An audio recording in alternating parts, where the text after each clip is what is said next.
النهارده احنا موجودين في فندق من افضل الفنادق الموجوده في سيوه، ان لم يكن هو الافضل، فندق واحد سيوه. بس قبل ما نبدا معاكم ونفرجكم على الفندق، مستر احمد هيكلمكم ويشرح لكم شويه معلومات عن سيوه. اسفداوا يمكنهم من وريما سيوان. لا استنى لا كلمهم عربي كلمهم.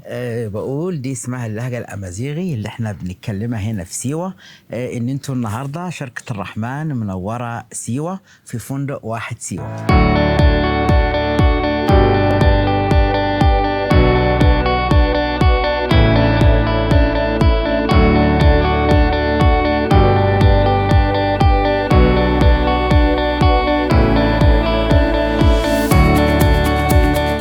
هنا من اول ما بتوصل الفندق بتلاقي ستاف الفندق والاستقبال بيقدم لك خدمه فندقيه سياحيه مميزه جدا، وكل اللي هتطلبه هتلاقيه ان شاء الله مجاب.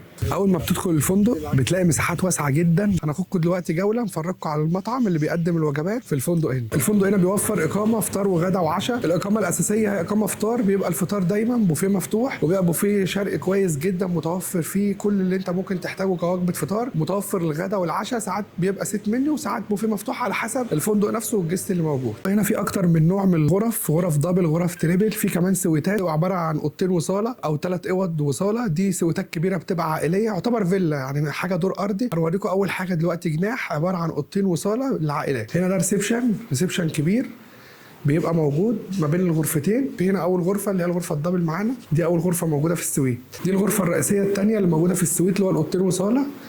كل غرفه بيبقى فيها التكييف خاص بيها، حمام هنا رئيسي، وبرده نفس الكلام الغرفه هنا الفيو بتاعها هنا على الحديقه الرئيسيه. هنا في نوع من الاجنحه عباره عن 3 غرف ب5 تكييفات و3 حمامات وصاله ومطبخ، حاجه كده واسعه تناسب العيله، مجموعه صحاب، مجموعه شباب. هتنزل كانك نازل في فيلا بالظبط، مش نازل في سويت. تعالوا معانا نفرجكم عليه، مساحه واسعه جدا. دي صاله اصلا ملهاش لسه علاقه بالغرف. في هنا حمام رئيسي. دي الغرفه اول غرفه رئيسيه موجود فيها تكييف، موجود فيها هنا برضو فيو التراس على طول انك بتبص على الحديقه الرئيسيه. هنوريكم الغرفتين التانيين.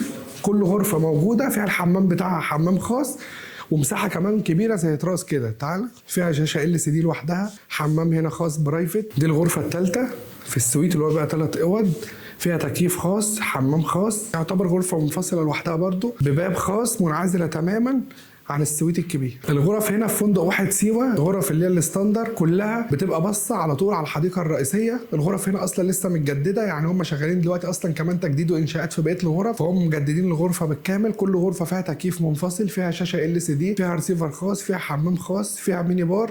فهتلاقي هنا غرفه فندقيه سياحيه بامتياز، مش هتلاقيها موجوده في اي مكان تاني في سيوه نهائي. ده نوع تاني من الغرف برضه نفس الستاندر، غرفه مكيفه فيها ميني بار، تلفزيون، حمام خاص. بس دي هنا الغرفه دور تاني مع بلكونه.